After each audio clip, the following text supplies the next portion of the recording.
Hello everyone, welcome back to a new tutorial video on how to add and change Facebook profile picture. Before starting this video, please make sure to subscribe and do press the notification bell icon to get updated. So let's get this video started. First of all, you tap in open Facebook application, then get logged in by providing user ID and password.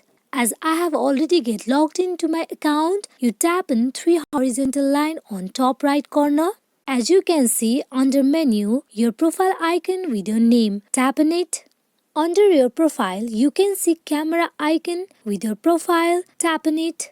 Here you have 4 options by which you can add your profile picture, like you also can add a profile video, select the profile video from gallery, also select profile picture from gallery, and also can make avatar profile picture. For now, we are going to add a profile picture, so we will tap on select profile picture.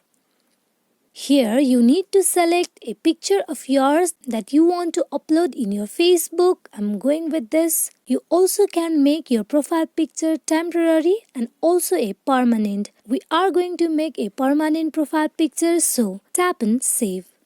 Uploading your profile photo will take some sorts of seconds. As you can see, profile picture has been updated. This is how you can add a profile picture on Facebook. Now, to change a profile photo on your Facebook, you need to tap on the camera icon, tap on select profile picture. You need to choose a photo that you want to upload, tap on save. Your profile picture has been changed. As you can see, hope this video is fruitful for you all on how easily you can add and change profile picture on your Facebook account. Thank you.